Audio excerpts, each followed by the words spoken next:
পাচ্ছে, হয়তো খাওয়াতেও পারছে না ঠিকঠাক, হয়তো শীতের বস্ত্রও দিতে পারছে না ঠিকঠাক, খুব অনাহার অযত্নে সে বাচ্চাগুলো মানুষ হচ্ছে। তো এইটার জন্য বলবো যে বাচ্চারা যে নিষ্পাপ, তাহলে তারা কেন কষ্ট পাচ্ছে?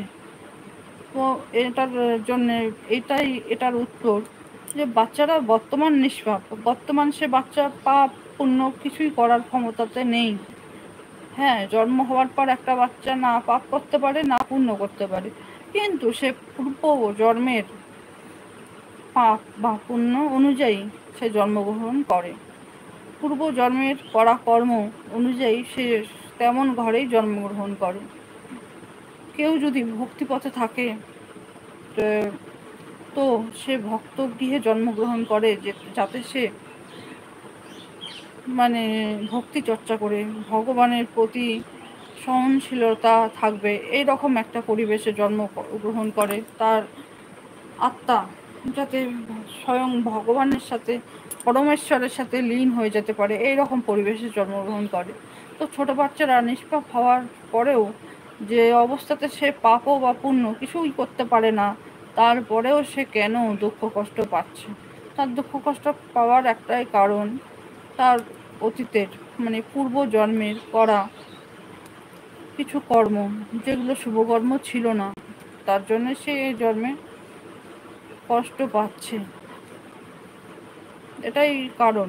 শিশুরা তো নিষ্পাপ, বর্তমানে শিশু জন্ম নিয়েছে যে শিশুরা, তারা নিষ্পাপ, তারা পাপ পুণ্য কিছুই করছে না, কিন্তু পূর্বজন্মের করা পাপ তাকে এই দুরবস্থার মধ্যে এনে দিয়েছে।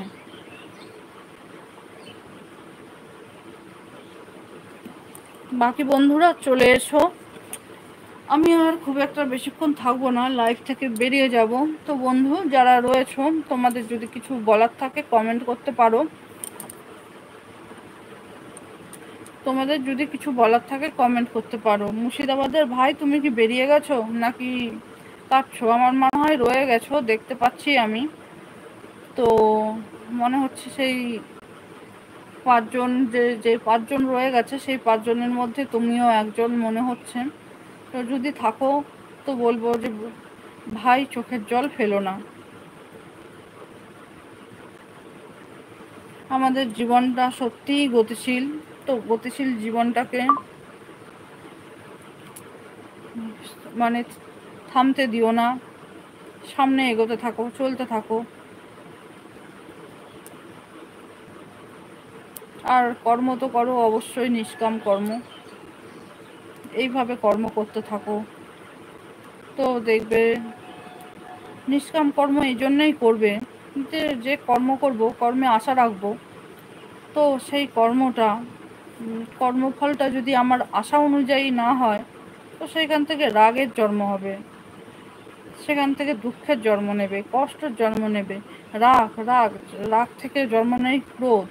তো এতগুলো খারাপ জিনিস আমার মধ্যে হবে, কিন্তু সেই কর্মের যদি আমি কর্ম থেকে আশাটাই বাদ দিয়ে দিই, নিজের কামনাটাই বাদ দিয়ে দিই, তাহলে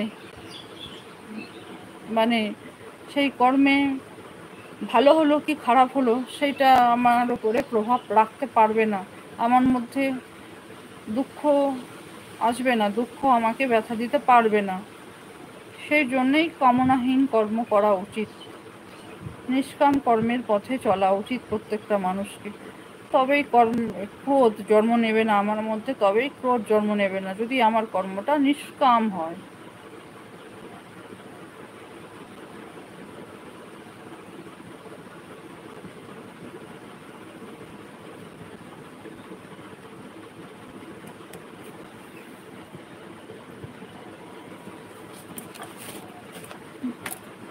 বন্ধুরা বাই বাই, ভালো থেকো সকল বন্ধু। কালকে আবার এসো, আবার কিছু গল্প হবে, কারো কিছু দুঃখ থাকলে সেইটা শেয়ার করতে পারো। আমি তোমাদের দুঃখ শোনার জন্যে তোমাদের দিদি ভাই বসে আছি। পারবো যতটুকু দূর থেকে চেষ্টা করব তোমাদের দুঃখ আমার কথা বলাতে, যে কিছু হলেও শান্তি পাও, একটু হলেও তোমাদেরকে ভালো রাখতে পারি, এইটাই আমার চেষ্টা থাকবে। তো বন্ধুরা আসছি, বাই।